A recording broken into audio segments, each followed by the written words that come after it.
지금 이미 각국에서 로비하고 있고 관세 조정하고 있고 백악관에 아마 전화 지금 들통 날 겁니다. 4월 2일이 지나면 본격적으로 내고의 기간이 올 거라고 봐요. 주식시장 그걸 어떻게 반영할 거예요? 다른 나라한테도 최악으로까지는 아닌 거죠. 아, 그럼 서로 다 그렇죠. 괜찮다. 그러니까 이를테면 쉽게 표현드리면 기존에 2.2% 관세를 때리고 있었던 걸 12%로 딱 부과를 해놓습니다. 그러면 각 국가에 와서 이거 너무 심하니까 우리도 좀 낮출게요. 그러면 이전에 2.2%였던 게 지금 12%에서 시작해서 뭐 5%가 될지 이런 식의 조정이 있을 거란 말이죠. 우리나라도 한 7%인가 8%인가 때리고 있었어요. 이거를 한 4%로 낮춘다든가 이런 식의 이제 네고시에이션이 진행이 될 겁니다. 그렇게 되면 불확실성은 당연히 겹치고 있고 최악의 경우에서 이제 개선되는 모습이잖아요. 그런 걸 보고 저는 지난주부터 극심한 변동성이 끝단에 다다르는 것 같다라는 생각을 합니다. 저가 매수하셔라. 네, 월스트리트 모닝 브리핑 함께하고 있습니다. 이번에는 글로벌 인터뷰 레그넘 투자자문 이충강 대표 함께할게요. 대표님 어서 오세요. 네, 안녕하세요. 지난번에 이제 월모브에 첫 출연하시고 댓글 혹시 보셨어요? 영상 댓글? 안 보진 보셨어요? 못했습니다. 반응들이 되게 새로운 시각이고 엄청나게 잘 설명을 해주셔서 그때 시간이 되게 많이 저희가 부족했던 그런 느낌이 들었거든요. 아유, 또 오늘도 뭐 감사하네요. 그렇게 예. 넉넉하지 않은 시간이긴 하지만 우리 대표님의 인사이트 있는 이야기들을 오늘 들어보도록 하겠습니다. 저는 이거 자료를 주셨잖아요. 근데 거기 자료의 제목에 네. 이 되게 인상적인 문구가 있던데요. 맹목적으로 꿈을 쫓아다니지 않습니다. 목표를 쌓아갑니다. 이거 뭐 미국 시장 관련한 얘기인가요? 앵커님 정말 감사드려요. 네, 왜요, 저 왜요? 이게 캐치프레이즈인데 아, 회사의 캐치프레이즈인가요? 저는 그래서 미국 주식은 맹목적으로 쫓아가지 않고 뭔가 이제 타겟된 목표를 그럼요, 향해서 그럼요. 투자를 한다 네, 이런 맞습니다. 느낌인 건가 네. 싶은데 지금은 내 시장 상황이 계속 변동성이 있다 보니까 우리가 맹목적일 수도 없고 목표를 삼기도 되게 어려운 시장인 것 같거든요. 근데 저는 지난번에도 제가 낙관주의자이고 네, 네. 싶다는 말씀이 네, 네. 무조건 좋게 보자는 게 아니라 어떤 국면에서든 투자 기회는 반드시 있더라고요. 그렇죠. 예, 그거를 찾아서 조금이라도 시장과 달리 뭐 예를 들면 시장이 막 폭락을 한다고 할 때 그걸 최대한 막는 전략이라든가 시장이 오를 때도 시장이 오를 때 막 그 주식 질러서 뭐 레버리지 섞고 해가지고 뭐 시장 20% 오르는데 포트폴리오 100% 오르고 그런 걸 쫓지 않고요. 네. 그러니까 그런 걸 쫓지 말고 합리적인 수준에서 매년 뭐 20에서 30%, 25% 꾸준하게 가자는 걸 네. 담았습니다. 그리고 실제 저희도 그렇게 운용을 하고 있고 실제 저희가 뭐 말씀 주신 김에 홍보를 좀 하죠. 4개 포트폴리오 운용하고 있는데 그중에 주식형은 같이 했어요. 뭐 시장 대비는 덜 빠졌지만 근데 네. 대표 포트폴리오 자산 배분 포트폴리오가 연초 이후에 지금 S&P 500이 어제 기준으로 한 3.8%, 한 4% 빠졌을 겁니다. 네. 저희가 0.5% 마이너스로 지키고 있거든요. 자산 배분은 뭐 안전자산, 위험자산, 뭐 채권이나 이런 여러 자산군도 섞어서 섞는 것이고 투자 전략도 섞는 것이고 이제 그런 것들을 제가 추구하자 하는 의미에서 이제 원래는 영어인데 이제 한글로 좀 번역을 해놓은 감사합니다. 건데 사실 지금 상황에서 이 지수가 지난주부터 살짝 또 반등하다 보니까 근데 또 차트들을 보면은 뭐 기술주 그냥 뭐 필수 소비자 할 것 없이 꺾였다가 조금 올라오는 거거든요. 그 조금 올라오는 것에 있어서 우리가 막 환호를 하기에는 4월이라는 무시무시한 그 관세 그렇죠. 이야기가 지금 남아 있기 네네. 때문에 그럼 대표는 지금 시점에서 시장을 뭘 보면서 판단을 하고 계신지가 궁금해요. 지금 시점뿐만이 아니라 네. 굉장히 저한테는 반갑고 중요한 질문이라고 생각합니다. 제가 지난 30년 동안 이 업계에서 뭐 마케팅도 하고 운용도 하고 애널리스트도 하고 할 때 네. 나름의 경험이 있지 않겠습니까? 그쵸. 제가 30년 동안 딱 보니까 시장이 좋을 때 상황이 괜찮을 때는 문제 없어요. 그냥 종목 찾고 뭐 이렇게 투자 대상을 찾으면 되는데 시장이 변동성이 극심해지거나 특히 지금처럼 관세라는 어떤 저는 관세의 망령이라고 부르고 있는데 망령. 그것도 거의 이제 끝단에 와닿았다고 생각하거든요. 네. 지난번에도 그런 소개해드렸고 이럴 때는 뭘 기준으로 우리가 중심을 잡아야 될 거냐가 중요하지 않겠습니까? 종목 막 저희도 ETF로만 하지만 ETF든 종목이든 이거 갖고 중심 잡으면 절대 중심을 잡을 수가 없어요. 워낙 변동성도 심한 것이고 이럴 때 제가 반드시 그 지키는 원칙 중에 하나가 실물 경제 흐름을 갖고 판단을 하자는 거죠. 실물 경제 흐름. 그래서 제가 여기저기 인터뷰에서 항상 제가 가장 많이 쓰는 단어가 펀더멘털입니다. 펀더멘털. 펀더멘털이라고 하는 게 우리가 경제 펀더멘털이라고 하면 뭐 GDP 성장률이 가장 대표적인 수치일 테고 그 아랫단에 보면 가장 중요한 뭐 고용 지표라든가 네. 소비 지표라든가 뭐 이런 것들이 있지 않겠습니까? 그리고 이제 투자 대상 쪽으로 가면 뭐 주식 같으면 주식이었다. 아까도 테슬라 앞 시간에 막 언급하셨지만 매출액 추이라든가 EPS 성장률 추이라든가 이런 것들을 보고 이게 정말 꺾인다고 하면 그때는 조심해야죠. 그런데 지금처럼 지금은 사실 그러니까 참 애매한 거예요. 지금 관세에 대한 우려 때문에 지금 시장이 많이 흔들린 겁니다. 관세 우려 때문에 그러니까 관세가 뭐에 대해서 우려를 하고 있느냐 경기를 훼손할 거라는 우려 때문에 지금 흔들리고 하고 있잖아요. 근데 아직 경기 펀더멘털이 훼손된다는 징후는 어디에도 저는 찾을 수가 없어요. 지금 당장 나오는 지표에 지금 현재까지 대해서는 오늘 그렇지만, 현재까지만 봐도. 근데 또 향후에 대한 전망을 그렇죠. 하면 오늘 뭐 밤사이에 나온 그런 소비자 신뢰지수, 뭐 기대지수 같은 경우에는 많이 내려가고 있잖아요. 그런데 지난번에 제가 그런 소개 드렸는지 모르겠어요. 제가 작년 연말부터 계속 지금 그 목놓아 지금 강조하고 있는 게 데이터라고 하는 게 소프트 데이터가 있고 하드 데이터가 있죠. 하드 데이터는 아까 말씀드린 고용 지표라든가 뭐 물가 지표라든가 이런 건 정말 그 경제에서 진짜 뽑아낸 데이터들 아니겠습니까? 네. 그대로 반영한다는 거죠. 근데 반면에 소프트 데이터 같은 경우는 뭐 대표적인 소프트 데이터가 뭐가 있을까요? 미시간대 소비자 실림지 지수. 1년, 소프트 5년. 데이터, 하드 데이터의 구분 기준이 뭐예요? 하드 데이터는 말씀드린 대로 실물 경제의 흐름을 그대로 나타내 주는 네네. 데이터라고 한다면 소프트 데이터라고 하는 건 설문조사에서 나오는 데이터입니다. 자, 보세요. ISM 대표적인 우리 그 마치 하드 데이터인 것처럼 느껴지는 대표적인 소프트 데이터가 ISM PMI 제조업 지표예요. 네, 네. 뭐 서비스업 지표, 제조업 지표. 이게 어떻게 산출을 하냐면 구매 관리자들한테 전화를 합니다. 그래서 앞으로 구매할 거니? 전기 대비해서 지금 상황이 좋아졌니 나빠졌니 똑같니 네. 영어로 하면 better off day니 worse off day니 same이니 이거 갖고 세 개 중에 하나 대답을 할 거 아니에요. 네. 그럼 그거 갖고 스코링을 해요. 이게 얼마나 펀더멘털 잘 추세를 나타내 줄 거냐는 거죠. 앵커님이나 저도 마찬가지입니다. 우리가 만약에 기업의 구매 관리자라고 생각을 해보세요. 관세 망령이 막 흔들어대고 있습니다. 네. 지금 뭐 뭔가 뭐 전쟁이 터지고 뭔가 막 난리가 났어요. 그러면 어떤 편향이 있겠습니까? 조금 조심하고 그쵸. 아 조금 안 좋을 것 같은데 좀 안 좋아질 것 같아요. 이런 대답이 편향이 있지 않겠어요? 네, 네. 지금 딱 그런 국면이라는 거예요. 컨퍼런스 보드 신뢰자 지수도 마찬가지입니다. 네.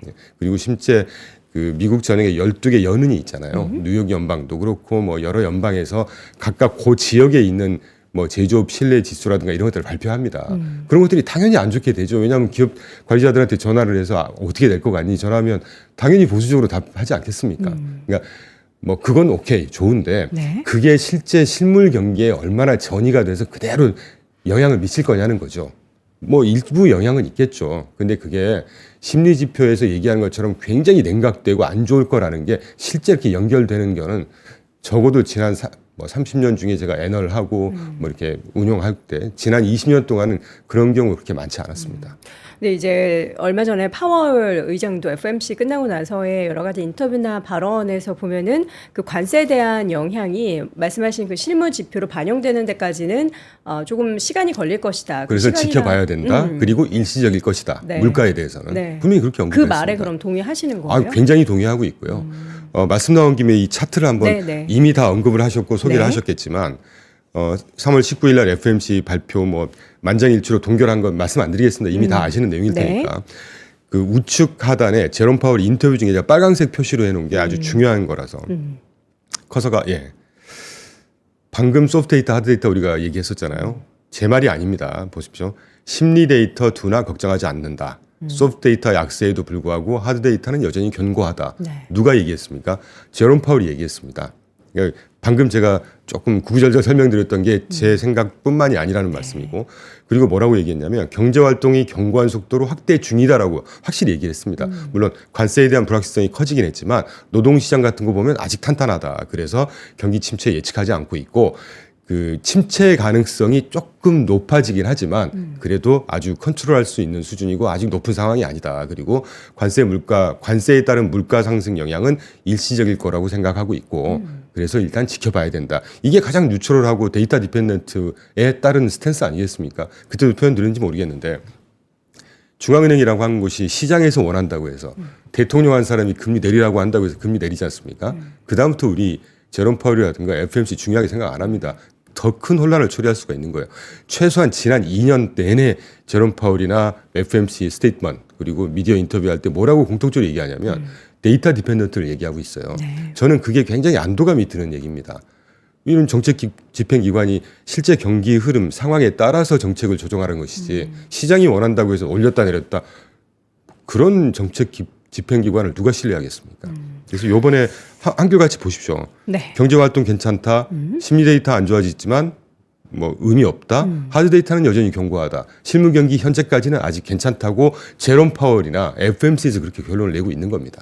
자, 근데 우리 시장 참여자들 입장에서는 결국에는 저 소프트 데이터가 이야기하는 게 향후에 대한 미래를 예측을 하는 거잖아요. 그리고 주식 시장은 어쨌든 조금 더 하드 데이터 대비해서 선반영되는 그러한 모습이 지금 연출이 이미 되고 있기 때문에 그리고 또 다른 하나는 또 이제 얼마 전에도 이 일시적이라는 발언이 되게 문제가 됐잖아요. 왜냐하면 2년 전에도 똑같이 인플레이션 일시적이다라고 해서 우리를 힘들게 했던 그 기억이 갑자기 떠올라가지고 믿을 수가 없는 거예요. 이거를 우리가 어떻게 FMC 파월 의장만 말만 믿고 괜찮을 거야 미국이잖아 이렇게 생각할 수는 없죠. 맞는 말씀이시죠. 맞는 말씀이신데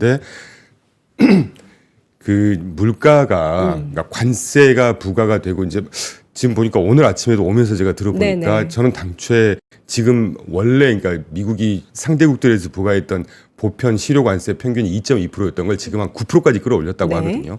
그거 이제 당초에 4월 2일 날 큰 거 온다. 이게 이제 12% 정도 올리지 않을까? 뭐 아이비들도 그렇게 예상을 하고 있고. 근데 오늘 드디어 나온 얘기가 또 한 18%까지도 올라갈 수 있다. 뭐 이런 얘기를 하는. 그러니까 이게 불확실성이라는 거죠. 그렇죠. 자, 중요한 건 관세가 부과가 되면 앞으로 우리가 보통 물가가 올랐어, 물가가 안정됐어 이 얘기는 물가 상승률이 그만큼 이제 2% 범위 내에서 안정된다는 그렇죠. 얘기입니다.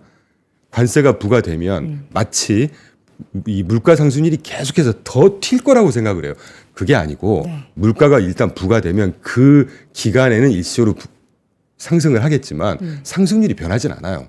그런 의미에서의 트랜지스토리입니다. 이게 지금.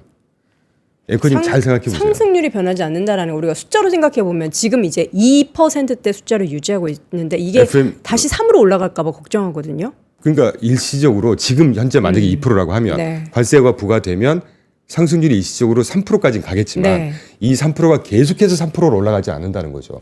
우리가 보통 물가 상승률이라고 얘기할 때는 FMC가 1년에 벤치마크로 삼는 게 PCE 물가, 코어 PCE 물가 2%잖아요. 이게 2%가 연간 2%입니다. 그러니까 지금으로부터 지금이 물가가 100이었다면 내년에 102가 되고 내년에는 102의 2%면 얼마입니까? 이게 뭐 104.5, 뭐 100이 뭐 되겠죠. 그런 식이겠죠. 이게 우리가 벤치마크로 삼는 물가 상승률이에요. 근데 이 물가 상승률 자체가 관세가 부과가 된다고 해서 뭐 2%가 4%씩 오르고 5%씩 오르고 이게 아니라는 거죠. 그런 의미에서 지금 트랜지스토리라고 얘기를 하는 겁니다. 이게 좀 기술적으로 우리가 잘 뜯어봐야 돼요. 방금도 이런 심리 지표가 전이가 되고 예측을 하고 있고 뭐 전망을 한다고 말씀하셨는데 그 안에도 굉장히 많은 걸 내포하고 있는 거예요. 우려는 할 수 있어요. 근데 그 우려감 때문에 실제 경기가 그렇게 안 좋아질 거냐는 거죠. 저는 그걸 좀 구분하자는 의미에서 이렇게 강조를 하고 있는 겁니다. 자, 그러면 지금 파월 의장이 얘기한 일시적일 것이다라는 것은 그 관세에 영향을 미치게 되는 뭐 특정 달이 언제가 될지 모르겠지만 튀어올 수는 있겠지만 그리고 나서 우리가 지금 생각하는 수준에 계속해서 인플레이션 걱정을 할 만한 그런 데이터는 더 이상은 나오지 않을 것이다. 뭐 완곡하게 표현하면 그런 의미를 내포하고 있고 실제로 지난번에 제가 꼭 소개시켜드리고 싶었는데 오늘도 제가 그 그래프를 안 갖고서 안타까운데 2018년, 2019년도에 트럼프 1기 때도 지금 패턴이 비슷했습니다. 지금 그 1기 때 2018년도에 7, 8, 9월 달에 중국 대중국 관세 뭐 물품 800가 20 몇 개에 대해서 25% 관세 때리고 그리고 2019년 5월, 7월, 9월에 2차 관세를 또 부과를 해요. 추가 10%를. 그때도 비슷한 패턴이었거든요. 그때 물가 상승률이 굉장히 높았을 것 같지 않습니까? 실제 그때 물가 안 떴습니다. 그리고 2018년도 상반기 7월, 8월 근처에 그때 월별 그 물가 상승률을 YOY로 보잖아요. 연초에 제가 정확한 기억은 안 납니다만 2.4%였던가가 2.7%를 뜨더니 오히려 2018년 7, 8, 9월 달 관세 한참 부과한 그 직후에 2018년도 하반기에 2.4%인가로 다시 또 안정이 돼요. 물가 상승률이. 그러니까 이런 것들을 좀 잘 보자는 거죠. 그럼 최근에 저점 대비해서 지수가 반등하는 것은 이게 계속해서 추세적인 반등을 기대할 수 있는 저는 그렇게 구간인 생각하고 거예요? 있습니다. 그러면 이미 그 관세 관련한 불확실성이 이전 주가 하락에 반영이 된 건가요? 저는 그렇게 생각하고 있어요. 다 반영이 됐다. 뭐 다라고 할 수는 물론 없겠지만 이제 4월 2일에 관세가 부과가 되면 단기적으로 그때까지는 좀 문정일 있겠지만 출렁일 수는 있겠지만 이게 이제 우리가 뭐 생각을 해보자고요. 이게 완전히 다분히 이 관세라는 게 정치적인 이슈 아닙니까? 네네. 근데 이 정치적인 이슈에서 시작된 관세가 실물 경기까지 전이될 거라는 것 때문에 지금 이렇게 막 흔들리고 있는데. 그쵸. 그럼 이제 관세라 자 근데 최근에 그 한 달 정도의 패턴을 보면 지난번에 제가 참 이해가 안 된다고 말씀드렸지만 지지난주 월요일이었던가요? 막 네. 4% 빠졌을 때 저는 사실 그게 이해가 안 되는 장이었어요. 그 관세 대통령이 그냥 뭐 아마 경기 안 좋을 수 있지 뭐 나 모르겠어요. 이 말 한마디 때문에 4%씩 빠진다는 거는 너무 과도한 겁니다. 그런데 그런 식의 이 심리적으로 막 흔들렸던 이런 국면은 이제는 끝났다고 저는 생각하고 있어요. 끝나는 국면으로 가고 있다라는 생각을 하고 있고 왜냐하면 4월 2일 날이 가장 지금 중요한 날이죠. 네. 뭐 그때 보편 실효관세 평균이 뭐 18%로까지 진짜 끌어올릴지 12%까지만 올릴지를 모르겠는데 근데 저는 18% 가고 그런 극단 상황은 안 갈 거라고 보는 게 불과 지난주만 해도 트럼프가 이미 말을 했었지 않습니까? 뭐 플렉서빌리티 가미하겠다. 국가별로 전 국가에 대해서 때린 거나 그러진 않겠다라는 네. 이런 인터뷰가 계속 나오고 있잖아요. 그럼 결국은 이게 국가별로 제가 그 차트를 갖고 왔는지 한번 꼭 요 관세 불확실성 조만간 지금 요 피크아웃. 차트를 보시면 지금 2024년 대비 2024년도에 주요 그 미국과 교역 상대국들의 미국 입장에서 볼 때 무역 적자 상황입니다. 지금. 네. 그러니까 제일 밑에 보면 중국이잖아요. 대중국 무역 적자가 제일 큰 거죠 지금. 그렇죠. 그러니까 지금 보세요. 중국에 대해서는 별로 얘기 안 하고 있지 않습니까? 지금 트럼프나 누가. 네. 그러니까 주적은 진짜 중국인 거예요. 그러니까 이 중국하고는 정말 끝단까지 아마 갈 거라고 봐요. 그게 약간의 노이즈를 유발할 수는 있겠지만 뭐 중국하고 서로 보복관세하고 난리가 난다고 해서 저는 그렇게까지도 안 갈 거라고 보지만 그렇다고 해서 뭐 지난번인가 그런 인터뷰에서 이렇게 되면 또 흔들릴 수 있지 않느냐. 중국하고 정말 전면전으로 간다고 생각해요. 전쟁이 아닌 다음에 통상 전쟁으로서의 전면전을 간다고 생각해 봤을 때 이게 얼마나 큰 파괴력이 있을까? 저는 그렇게 생각 안 합니다. 왜냐하면 중국이 그 미국으로부터 그러니까 중국이 미국한테 수출하는 양이 약 5,500억 달러인가 하여튼 그랬던 기억이 납니다. 제가 정확한 수치는 제가 근데 분명한 건 5천억 달러 이상이에요. 네. 미국이 중국한테 수출하는 규모가 얼마인 줄 아세요? 더 커요? 1,400억 달러밖에 안 됩니다. 얼마 안 되네요. 네, 그러니까 이게 단위는 좀 이해해 주십시오. 제가 지금 네. 1,400 빌리언인가 하여튼 그런데 그러면 수출 규모가 지금 한 3배 차이가 나잖아요. 그렇죠. 전면전을 딱 갔을 때 누구한테 더 피해가 크겠습니까?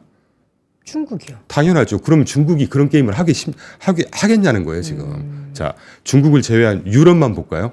그때도 우리 젤렌스키 얘기했었지만 혼내서 보냈죠. 네. 영국이 쫙 소집합니다. 야, 이거 미국이 발 빼면 우리 설당 없다. 우리가 진짜 돈 우리가 써서라도 우리 좀 지켜야 되겠다. 이렇게 해서 그 보수적이었던 재정 준칙까지 예외 조항을 둬가면서까지 EU 전체적으로 최소 8천억 뿌리겠다고 했고 가장 보수적이었던 독일이 EU 향후 12년 동안 최소 5천억 달러 뿌리겠다고 했습니다. 그럼 미국이 그때 그 질문 하셨잖아요. 그럼 그게 뭐가 좋은 거냐, 미국에. 미국이 쓸 돈 안 써도 되는 거죠.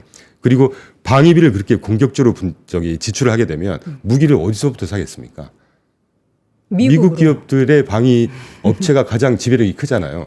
이런 걸 계산하는 겁니다. 트럼프는 쓸 돈도 안 쓰면서 우리한테도 물건도 사고 관세 때리면 또 이제 부가적으로 뭐 얘기가 나와서 어제 기아자동차 정의선 회장이 백악관 가서 발표했죠. 향후 몇 년인가요? 31조 5년 동안 5년 동안 31조 2028년까지 이게 트럼프가 진짜 원하는 거예요.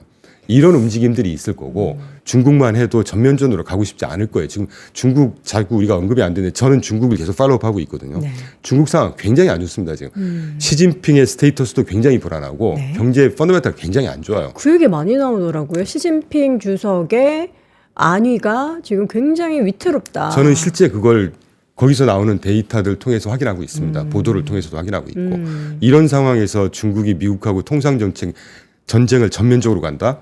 그 자살행위나 마찬가지라고 저는 생각하고 있어요. 좀 완곡하게 표현하면. 자, 그러면 그래서 최악으로까지는 안 갈 거다. 지금 상황 속에서 우리가 지금 걱정하고 있는 것들은 벌어지지 않은 일에 대해서 또 트럼프 대통령이라는 정말 예측 불가능한 지금도 이제 트럼프 2기 출범 이후에 한 2, 3개월 사이에 너무나 많은 말바꿈이 있었고 계속 뭐 밀당을 하고 너무 힘들게 하고 있잖아요. 그래서 이제 앞으로 어떤 행보를 밤사이에 트윗에 올리게 될지도 모르는 사람이기 때문에 불확실성이 큰데 지금의 불확실성을 이겨내고 모아가야 하는 그런 시기인 건가요? 미국 주식을 모아가야 하는? 저가 매수하셔라. 라는 말씀을 분명히 저는 드리고 있고 지난번에 그 말씀 드렸었잖아요. 네. 거의 이제 그 극심한 변동성은 네, 네. 끝단에 온 것 같다. 제가 지금 장황하게 그 말씀을 드리려고 여기까지 왔다가 지금 말씀이 나오는데 네. 이런 흐름들만 보면 트럼프 입장에서는 이제 마음이 조금 녹지 않을까요? 어떻게 녹아요? 드디어 유럽이 그렇게 일기 때부터 니네가 방위 좀 더 써라 했는데 안 움직였어요.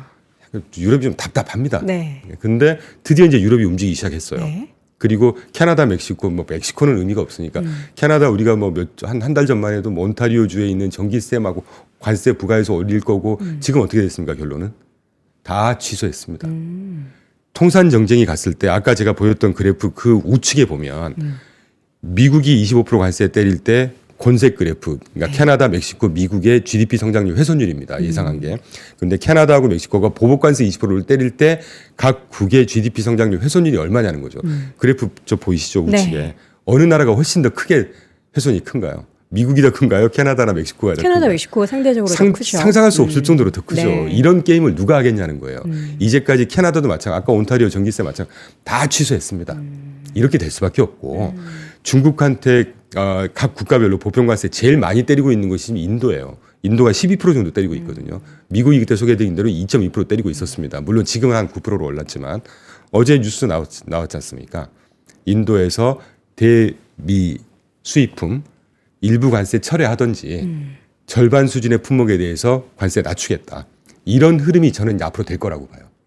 그러면 4월 2일 날 정말 보편관세 18%든 12%든 딱 때렸다고 볼 때 그 이후부터는 어떤 시나리오일 거냐는 거죠. 네. 지금 이미 각국에서 로비하고 있고 관세 조정하고 있고 좀 낮추고 이런 과정 백악관에 아마 전화 지금 불통 날 겁니다.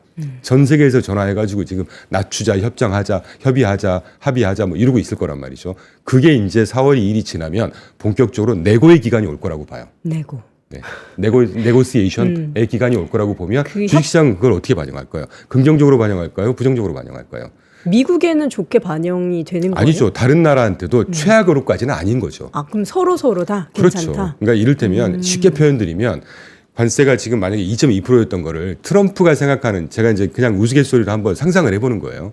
기존에 2.2% 관세를 때리고 있었던 걸 지금 한 12%나 12%로 딱 부과를 해놓습니다. 그러면 각 국가에 와서 이거 너무 심하니까 우리도 좀 낮출게요. 뭐 이런 식의 과정이 되지 않겠어요? 그러면 이전에 2.2%였던 게 지금 12%에서 시작해서 뭐 5%가 될지 이런 식의 조정이 있을 거란 말이죠. 그러면 그러니까 미국의 수입품에 대해서 관세를 때리고 있던 나라들도 기존에 인도 같은 경우가 12%였으면 이거를 한 8%로 내린다든가 우리나라가 제가 정확히 기억이 안 나는데 한 7%인가 8%인가 때리고 있었어요. 평균적으로. 이거를 한 4%로 낮춘다든가 이런 식의 이제 네고시에이션이 진행이 될 겁니다. 그렇게 되면 불확실성은 당연히 겹치고 있고 조금씩 개선되는 최악의 경우에서 이제 상황에서 개선되는 모습이잖아요. 그런 걸 보고 저는 지난주부터 이제 극심한 변동성이 끝단에 다다르는 것 같다라는 생각을 하고 있죠. 미국 경기 얘기할 때 뭐 고용 같은 경우에는 그래도 이제 버텨내고는 있지만 일부 데이터가 살짝 이상해지긴 해도 소비 얘기는 좀 많이 걱정을 하더라고요. 당장의 소비가 팍 꺾이진 않아도 지금 향후에 대한 데이터나 심리 관련해서는 너무나 아주 부정적이기 때문에 근데 웃으시는데 소비 지표가 너무 안 좋으니까 지금 앵커님께서도 막 놀라신 거죠 지금. 아니 근데 또 일부 소비 관련한 데이터를 보면은 여전히 돈 잘 쓰고 있고 또 다른 걸 보면은 진짜 다들 걱정하네 라는 그런 또 데이터가 나오기도 하고 이거 어떻게 좀 해석을 해야 될까요? 좋은 질문이시고요. 그 경제 지표라는 게 어떻게 항상 좋겠습니까? 네. 그 지난달에 실업률 발표됐었죠. 네. 미국 실업률 4.1에서 4.6으로 떨어졌잖아요. U6라는 거 들어보셨어요? U6 요? 갑자기 생각납니다. 그게 처음 뭐- 들어보셨죠? 네. 실업률이 보통 우리가 4.1에서 4.0으로 떨어졌다고 할 때는 네. 미국의 실업률 지표가 6개가 있어요. U1에서 U6까지 U1, U2, U6. 그러니까 unemployment 1, 네. unemployment 2 이런 식으로 집계를 합니다. 이게 이제 통화도 광의의 통화냐 협의의 통화냐 이런 식으로 다 틀려요.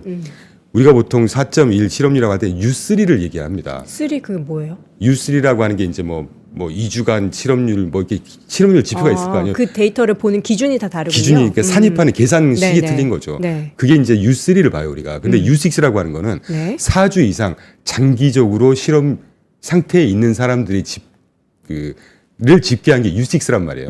그 U6가 지난달에 8%까지 치솟았다고 그래서 일각에서 묻히긴 했는데 드디어 이제 그 미국 노동시장이 꺾이기 시작했다 뭐 이런 과대 해석을 한단 말이에요.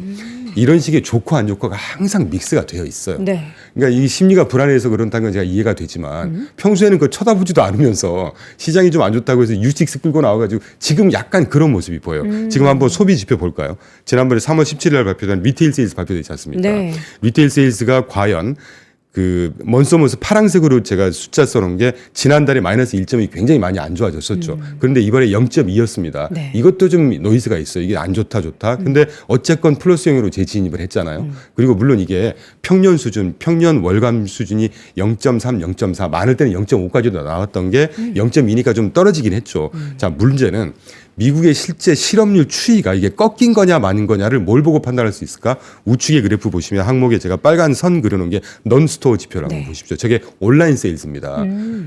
앵커님 제가 개인적인 질문 그 샵 가서 주로 쇼핑 많이 하세요? 아니 저는 거의 90%가 온라인이에요. 그렇죠. 미국도 마찬가지입니다. 네. 실제 미국 소비자가 꺾였는지 안 꺾였는지를 저는 넌스토어로 많이 보고 있어요. 지금 이게 얼마 성장했습니까? 먼소먼스로 2.4% 성장했습니다. 굉장히 큰 성장한 거예요, 지금. 네. 그리고 가장 더 중요한 이틀 있다가 3월 19일 날 저는 이게 굉장히 중요한 뉴스라고 네. 봐요. 소비 관련해서는. 그 뱅크 오브 아메리카의 브라이언 모이니안이 CNBC 인터뷰에 나와서 굉장히 중요한 얘기 해줍니다.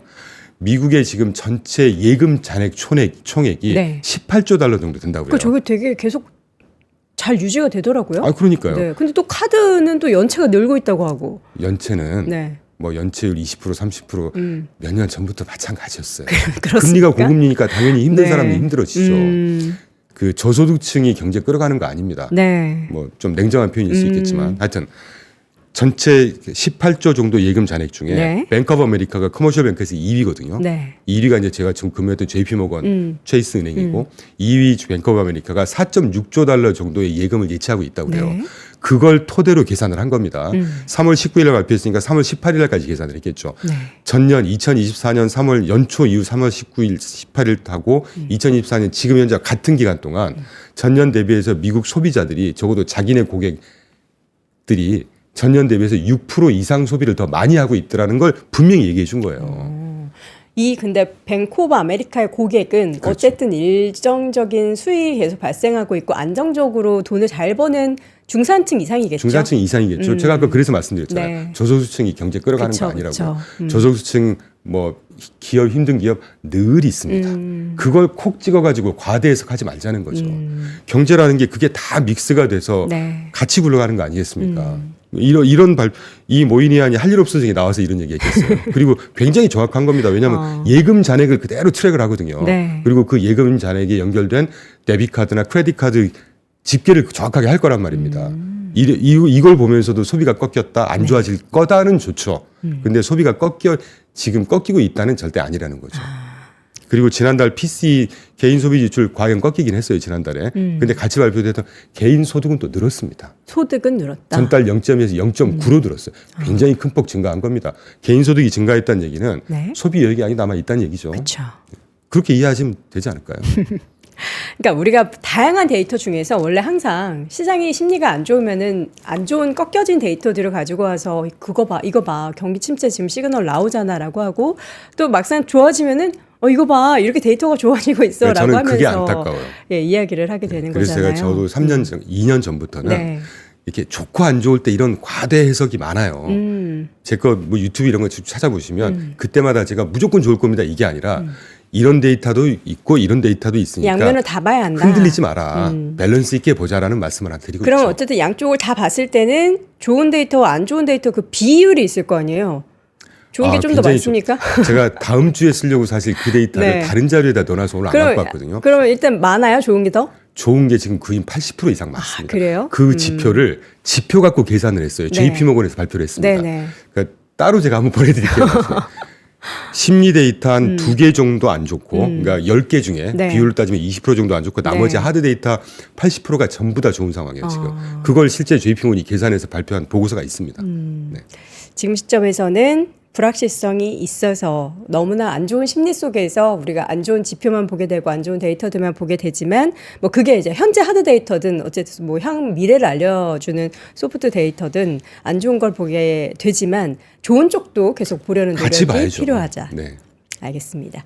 다음번에는 꼭 다른 데이터로 저희를 조금 더 안심시켜 주시길 바라겠습니다. 오늘 글로벌 인터뷰 함께 했고요. 레그넘 투자자문 이충강 대표였습니다. 대표님 고맙습니다. 네, 감사합니다.